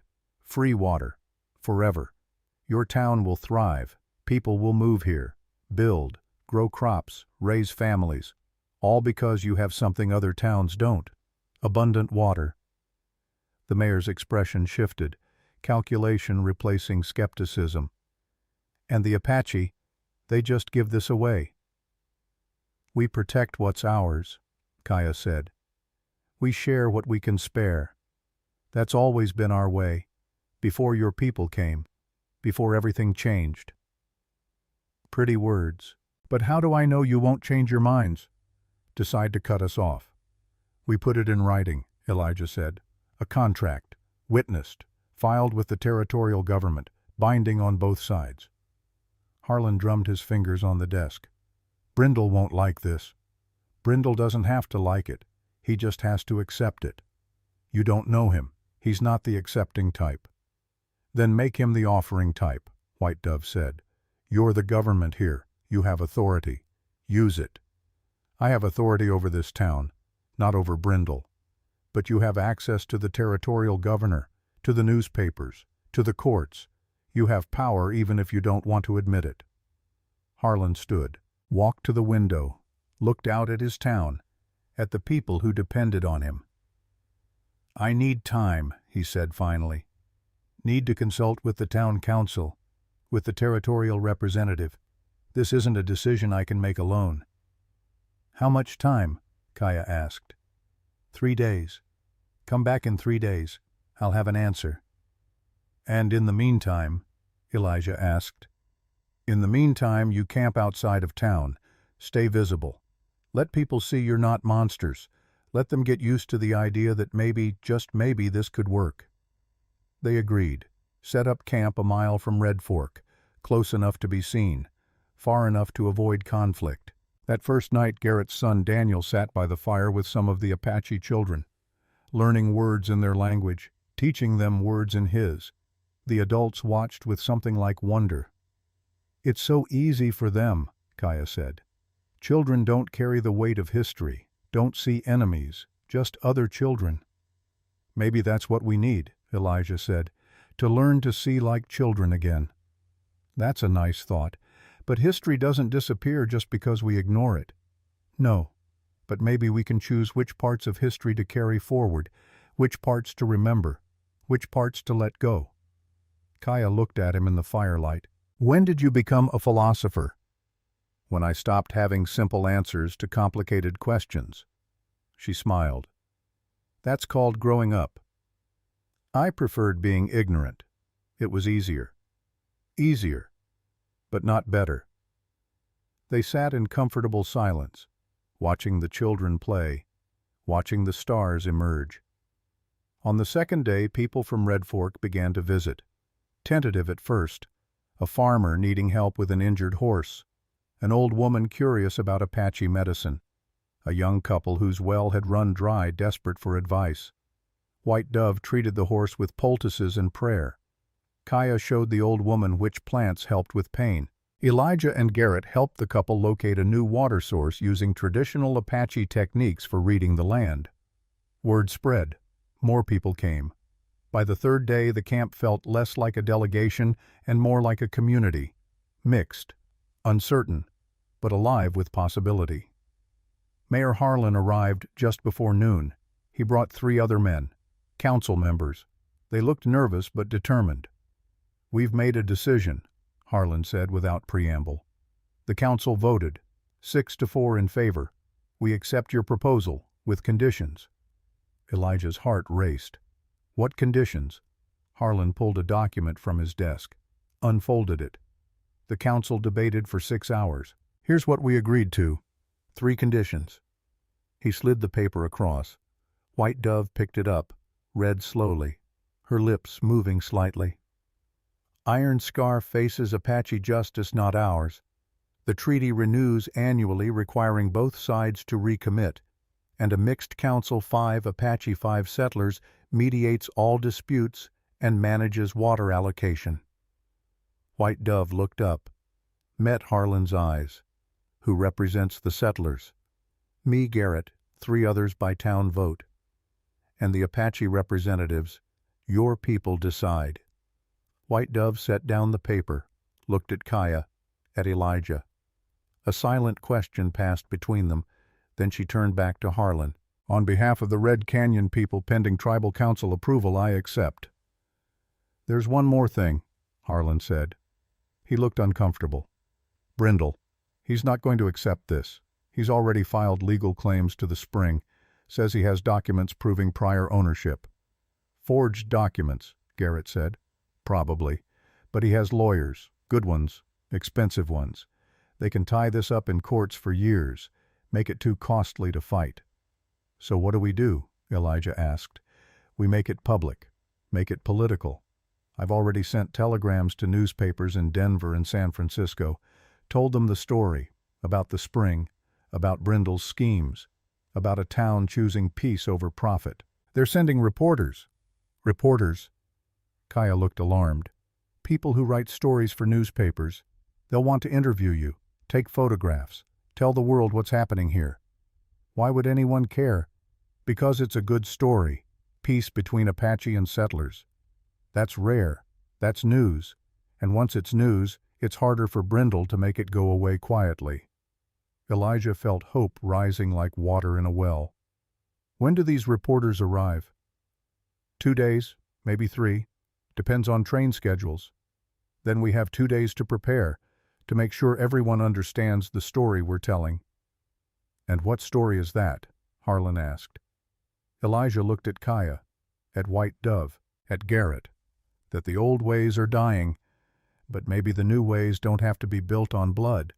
Maybe there's another path, harder, slower, but possible. Harlan extended his hand. I hope you're right, for all our sakes. They shook, white skin and brown, sealing a promise that felt fragile as spider silk and strong as stone. That night Elijah couldn't sleep. He walked to the edge of camp, found Kaya already there. looking south toward where the spring waited. "Thinking about Dakota?" he asked. "Always. She's alone there. Vulnerable. She has the warriors. She's not alone. She's alone in the ways that matter. The silence, the memories, the weight of everything that's happened." The tone of someone reciting facts too painful to feel. "He used a knife, cut deep. I tried to stop him. He threw me into the fire. That's where I got this." She touched the scar on her face. "By the time I recovered, he was gone. And Dakota, she was lying there. Blood everywhere, making these sounds, these terrible sounds. How did she survive? Our mother came home, found us. She had knowledge of healing, stopped the bleeding, cleaned the wound, saved Dakota's life, but couldn't save her voice. That was gone forever. I'm sorry. Don't be. Dakota isn't. She says losing her voice taught her to listen, to observe, to understand that communication is more than words. She says she's stronger now than she ever was when she could speak. Do you believe that? I believe she believes it, and maybe that's the same thing." They sat in silence, the weight of the past pressing down, the hope of the future pulling forward. "What about you?" Kaya asked. "What were you like before the war?" "Young, stupid, thought I knew everything, couldn't wait to leave home, to prove myself, to be a man. The war changed you. The war killed me. What came back was someone else wearing my face. I know that feeling." "Yeah." Elijah looked at her. "I think you do." She met his eyes. Something passed between them. Recognition, understanding, the acknowledgement of shared trauma, shared survival. "When this is over," Kaya said slowly, "if we survive, if we win, what will you do? Stay, if you'll have me, help build whatever comes next." "Why?" "Because I'm tired of running, tired of being alone, tired of being between worlds. I want to belong somewhere. And this, what we're trying to build, this feels like somewhere worth belonging to." Kaya reached out, took his hand. Her grip was strong, warm. "Then stay," she said. "We'll find a place for you. We'll make a place for you."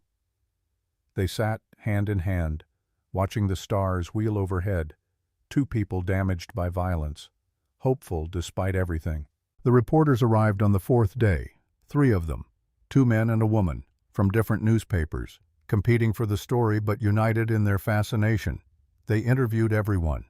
White Dove about Apache traditions, Harlan about the political implications, Garrett about his son, Kaya about the spring, and Elijah. They spent hours with Elijah, asking about his mother, his heritage, his choice to stand with the Apache. "You're the story," the woman reporter said. She was young, sharp, dressed in practical traveling clothes. The half-breed who could have passed for white but chose not to. That's what people will remember. "I didn't choose," Elijah corrected. "I just stopped choosing to hide." "Same thing."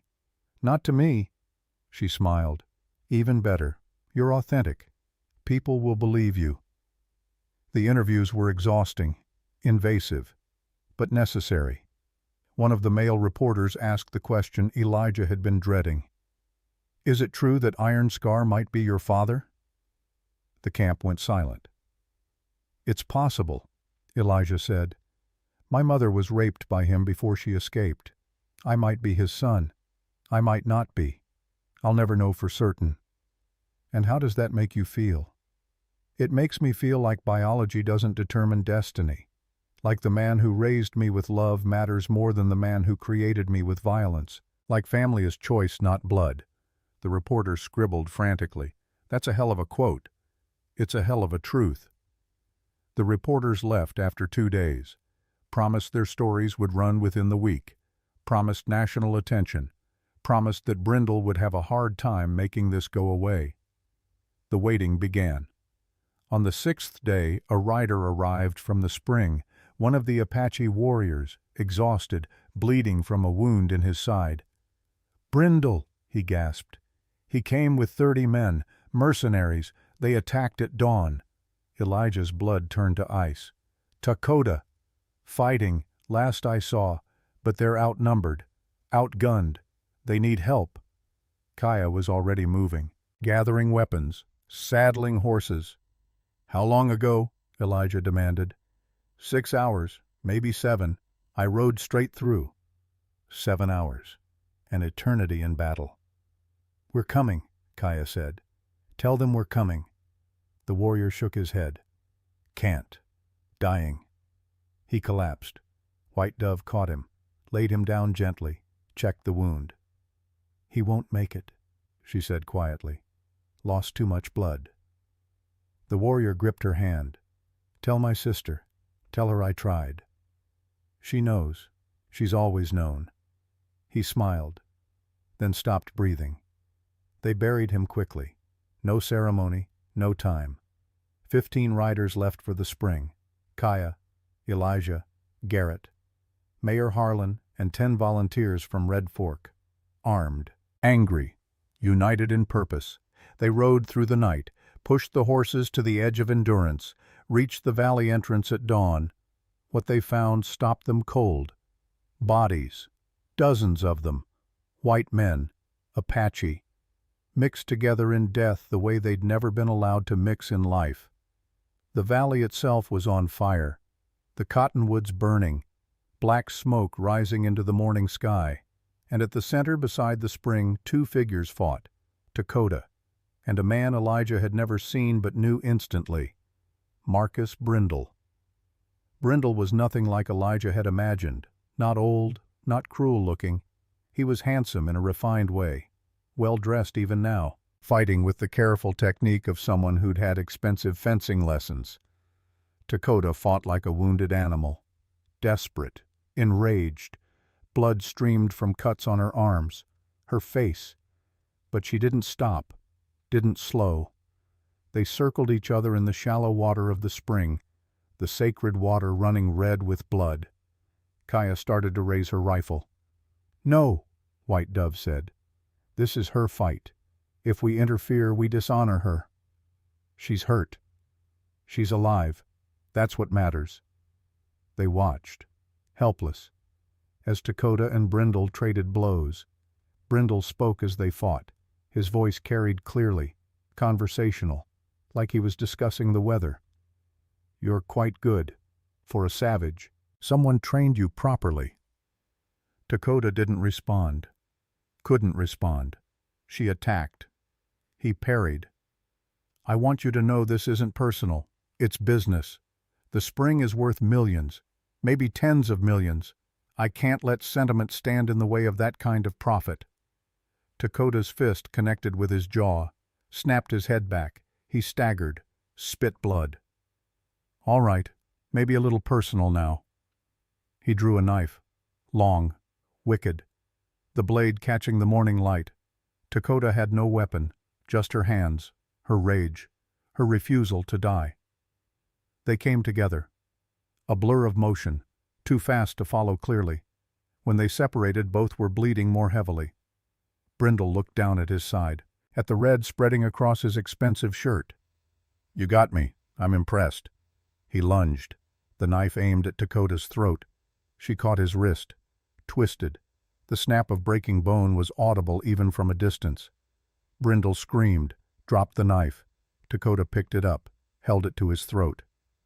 For a long moment nothing moved. The whole valley seemed to hold its breath. Then Dakota stepped back, threw the knife away into the water. She pulled out paper and charcoal, wrote, held it up for Brindle to see. You're not worth the stain on my soul. Brindle laughed, clutching his broken wrist. Noble, stupid, but noble. A gunshot cracked. Brindle jerked, looked down at the red bloom spreading across his chest, looked confused. He fell, face first into the water. Elijah spun, looking for the shooter.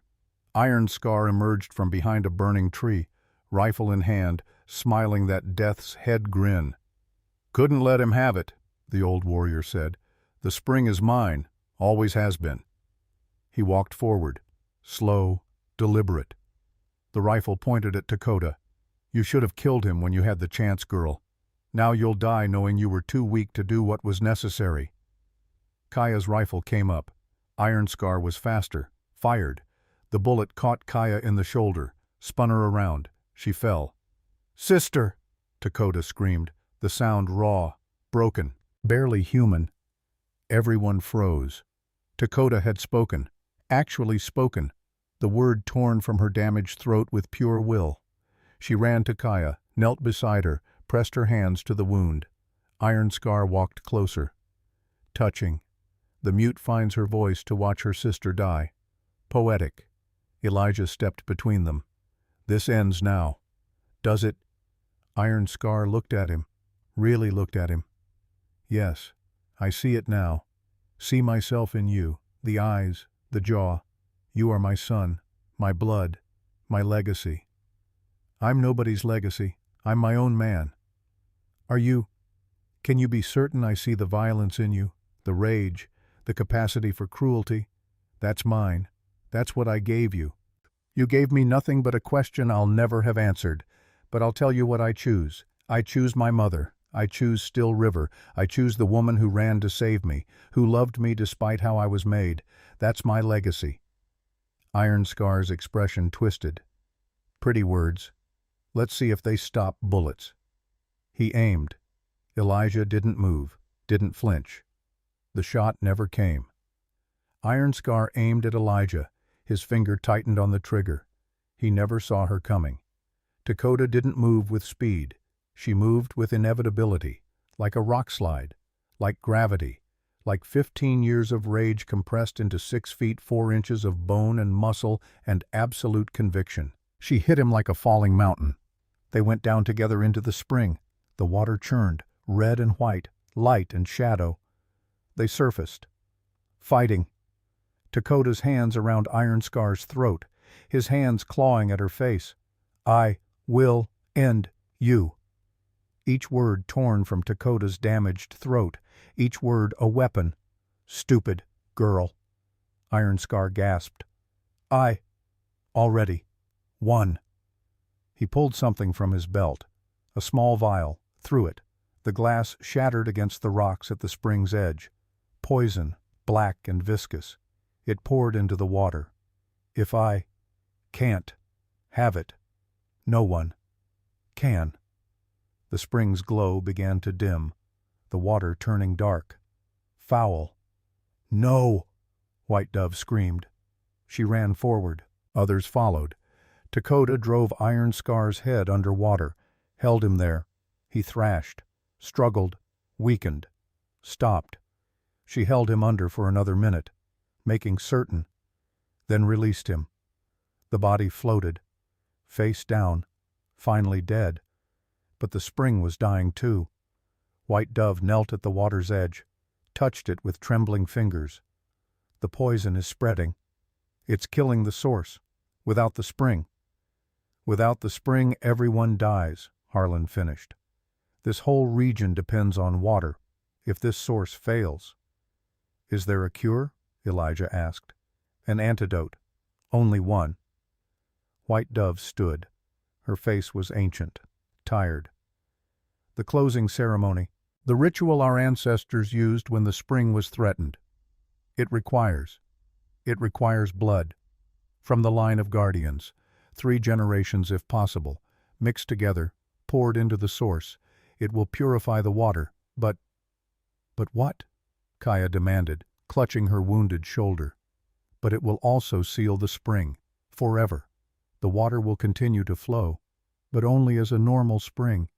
The sacred power will be gone, the healing, the strength, all of it. Gone. Silence. Do it, Dakota said, her voice barely a whisper, but clear. Better. A normal spring. That saves lives. Then a sacred one. That kills. White Dove looked at Elijah. You are Still River's son, 1st generation. Kaya and Dakota are 2nd. I am 3rd, our grandmother's daughter. Together our blood spans the lineage. Together we can close it properly. Elijah understood. What do we do? White Dove pulled out a ceremonial knife. bone handle, obsidian blade. We each cut our palms, let the blood flow into the channel that feeds the spring, and we pray, to the ancestors, to the earth, to whatever gods still listen. They formed a circle around the spring's source, the place where water bubbled up from deep underground. White Dove went first, cut her palm, let the blood drip into the water. She spoke in Apache, old words, sacred words. We return what was given. We honor what was shared. We release the power back to the earth. Kaya went next, her blood mixing with White Dove's. We thank the ancestors for their protection, for their wisdom, for their sacrifice. Dakota, her hand shaking, her voice broken but determined. We promise to remember, to teach, to honor this place, this gift, this loss. Finally, Elijah. He cut deep. Let the blood flow freely. We choose life over power, community over isolation, the future over the past. Their blood mixed in the water, red turning pink, pink turning clear. The spring shuddered. The ground trembled. A sound like a great exhalation rose from deep underground. The poisoned water began to clear, slowly at first, then faster, the black dissolving, the foulness washing away. The glow didn't return. The sacred light was gone, but the water ran clear, pure, life-giving. Just water. Ordinary water. Precious water. White Dove collapsed. Elijah caught her. Grandmother, I'm all right. Just tired. So tired. Garrett appeared with bandages. Started treating Kaya's shoulder. The mayor organized his men to put out the fires, to gather the wounded, to count the dead. The cost was staggering. 20 Apache warriors dead, 15 of Brindle's mercenaries, 3 men from Red Fork who'd volunteered to help. But the spring survived, diminished but alive. As the sun climbed higher, they began the work of aftermath, burial, treatment, the slow process of rebuilding. Elijah found Dakota sitting alone by the water's edge, staring at Iron Scar's body floating nearby. He sat beside her, said nothing. She pulled out her writing materials. Her hands shook, but the words were clear. I spoke. After all these years, the first words I spoke were hate, were violence. No, Elijah said. The first words were love. You called for your sister. Everything after that was just noise. Dakota looked at him, tears running down her face. Is it over? I think so. Iron Scar is dead. Brindle is dead. The spring is saved. Not the way we hoped, but saved. And what comes next? We live. We build. We try to make something good from all this loss. Dakota nodded, wrote again, I want to keep speaking, to learn, my voice again, even if it hurts. Then we'll help you. All of us. She smiled. Painful, but real. Family. Family. Elijah agreed. Over the next weeks, something remarkable happened. The story hit the newspapers. National attention. The half-breed and the Apache. The town that chose peace. The spring that was saved. Public opinion shifted. Letters poured into the territorial governor's office, demanding protection for the Apache, demanding investigation into Brindle's business practices, demanding justice. The governor, feeling political pressure, signed an executive order, recognizing Apache rights to the spring and surrounding land, creating a protected zone, establishing the Mixed Council. It wasn't everything, wasn't perfect, but it was something. Red Fork began to change. Apache families moved closer, built homes, opened businesses. Their children attended school with white children. Awkward at first, often tense, but slowly normalizing. Garrett's son Daniel became the bridge, the boy who spoke both languages, who moved freely between both worlds, who didn't carry the weight of history because no one had taught him to. 6 months later, they gathered at the spring for a dedication. A stone monument, names carved in both languages, Apache and White, dead together, remembered together. White Dove spoke briefly, her voice thin but clear. We gather at this place of endings and beginnings. We remember those who fell. We commit to building something our ancestors could not imagine, not because they lacked vision, but because their world made such things impossible. Our world is different, still hard, still unjust in many ways, but possible. That's the gift they gave us. Possibility. The ceremony ended as the sun set. People drifted to their homes, Apache to their dwellings, settlers to their houses, still separate in some ways, less so than before. That night around a council fire, Garrett asked the question they were all thinking. You think this will last? This peace? Elijah considered. No, peace never lasts forever. But maybe the point is to choose it again. Every day, every generation. To keep choosing despite everything. That's exhausting. Living is exhausting. This is just a different kind of tired. Garrett laughed softly, then looked down at Daniel asleep against his shoulder. Fair point. The council fire burned low. Garrett carried Daniel to their small house at the edge of the settlement. The boy stirred, half asleep. Papa, Daniel mumbled in Apache, then switched to English. Can I go to Miss Dakota's school tomorrow? Garrett looked back at the fire.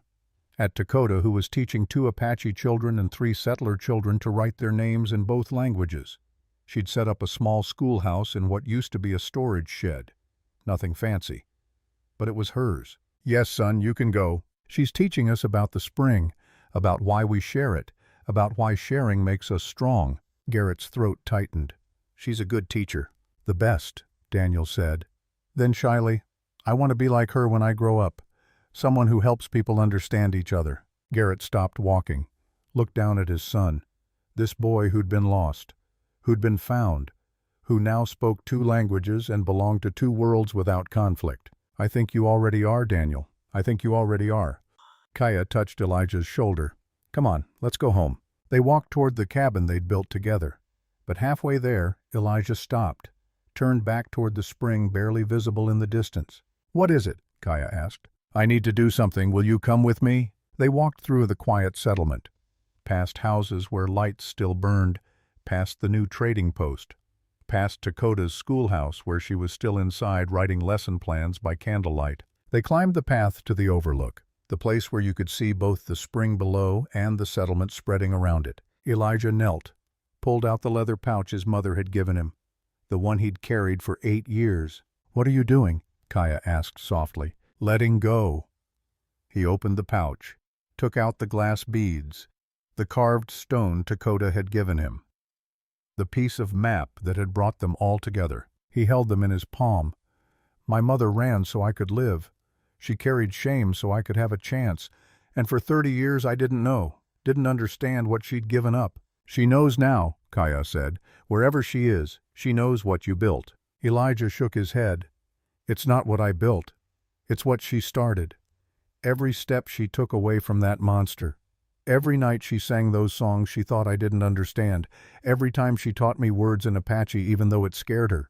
She was planting seeds. He looked down at the settlement, at the mixed community, at the light from Dakota's school, and now they're growing. He didn't bury the pouch. Instead, he placed it on a flat rock, left it there. A marker, a memorial, a promise that her story wouldn't be forgotten. She's not a ghost anymore, Elijah said. She's part of this, part of what we're building, and I don't need to carry her pain, just her courage. Kaya took his hand. They stood together looking down at the settlement. Are you happy? She asked. Elijah considered. For the first time in years, he didn't deflect, didn't qualify, didn't hide. Yes, he said simply, I am. A week later, White Dove called them to the spring. All of them. Elijah, Kaya, Dakota, Garrett, Daniel, the council members, the elders. She stood at the water's edge, older than ever, frailer, but her eyes were still sharp. I have something to say, she announced, and then I'm going to sleep for a very long time. Nervous laughter rippled through the group. I've lived through 3 wars, watched my people scattered, watched the old ways die, and I thought—" She paused. "I thought that was the end, that we'd fade like morning mist, forgotten." She looked at the mixed group, at the children standing with their parents, Apache and white side by side. "But you've done something I never imagined possible. You've made the old ways new. You've taken what was sacred and made it shared. You've turned water into bridges instead of walls." She turned to Dakota. "You, the one who lost her voice and found a better one. You're teaching the children both languages, both stories, both ways of seeing. That's the real magic. Not water that gives strength for a night, but knowledge that gives understanding for a lifetime." Dakota's eyes filled with tears. She signed, "Thank you, grandmother." White Dove then looked at Elijah. "You, the one who belonged nowhere and chose to belong here. You're the answer to a question I didn't know how to ask. How do we move forward without forgetting? How do we change without losing ourselves? You showed us, by being both, by refusing to choose." Elijah bowed his head. "I'm just trying to honor my mother." "You're doing more than that," White Dove said. "You're honoring all of us, all the women who ran, all the children who grew up between worlds, all the people who survived when they weren't supposed to." She reached into her pouch, pulled out a small wooden box, opened it. Inside was a seed, dried, ancient. "This is from the cottonwood that grew beside the spring before the first white man came to this territory, before the first Apache learned to ride horses, before any of this." She handed it to Daniel, the youngest, the bridge. "Plant this by the school," she told him. "Water it from the spring, and when it grows, tell your children and grandchildren why it matters. Tell them about the spring that gave life, about the people who protected it, about the day when enemies decided to stop being enemies." Daniel held the seed like it was made of glass. "I will, grandmother, I promise." White Dove smiled. "Good, then my work is done." She looked at them all one last time. "I'm going to the mountains now, to the high places where the old ones go when their time is finished. Don't look for me. Don't mourn me.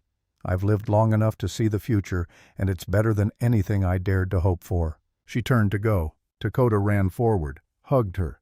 When she released her, Dakota spoke, her voice rough but clear. "Thank you for everything." White Dove touched Dakota's face. "No, child. Thank you for proving that even when they take your voice, they can't take your strength." She walked away, up the path, into the mountains. They watched until she disappeared. That night Elijah and Kaya sat on the porch of their cabin. The settlement was quiet, peaceful. "Do you think she's really going to die up there?" Kaya asked. "Maybe. Or maybe she just wanted to choose her own ending, like your mother, like mine. Sometimes the bravest thing is deciding when your story is finished." They sat in comfortable silence. Then Kaya spoke again. "I'm pregnant." Elijah turned to her. "What?" "A few months, I wasn't sure, but I am now." "A baby." Elijah's voice was full of wonder. "Our baby. Half Apache, half white, like you. Another bridge, another chance." Elijah pulled her close. "What do we name them?" "If it's a girl, I want to name her Still River, after your mother, after the woman who started all of this. And if it's a boy," Kaya smiled, "we'll figure it out, together." They sat holding each other as the stars came out, one by one, filling the sky. 6 weeks later, Daniel planted the cottonwood seed in front of Dakota's school. The whole settlement came to watch. Apache and white, mixed families, children who didn't remember a time when their peoples were enemies. Dakota spoke at the planting, her voice still halting, still painful, but improving every day. "This tree will grow slow, like peace grows slow." She paused, gathered strength. "My mother told me once that the strongest trees are the ones that grow in hard places. This ground is soaked with blood, but that blood will feed this tree, will make it strong." She looked at the children gathered around. "When you are old, like grandmother, White Dove, this tree will be tall, and your children will sit in its shade, and they will ask you how it began, and you will tell them this story." She knelt, pressed the seed into the earth. Daniel helped her cover it. Elijah poured water from the spring over it. Kaya added a handful of soil from the old Apache lands to the north. Garrett added soil from his old ranch to the east. "Now," Dakota said, "now it belongs to everyone."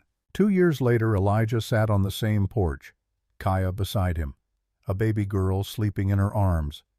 Still River Thorn, born with her grandmother's eyes and her father's jaw, perfect. The cottonwood had grown waist-high. Dakota's school had expanded. The settlement had doubled in size. Down the street, Daniel was teaching younger children Apache words.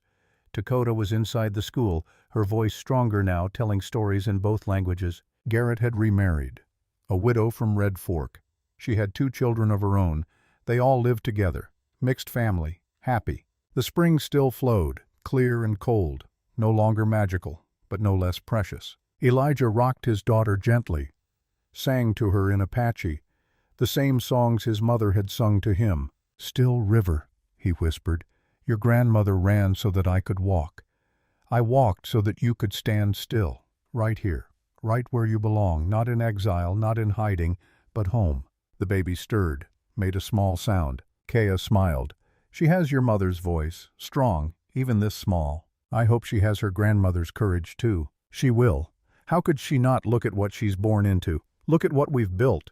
Elijah looked at the settlement, at the school, at the cottonwood growing tall, at the children playing in the street, Apache and white, mixed together, indistinguishable in their joy.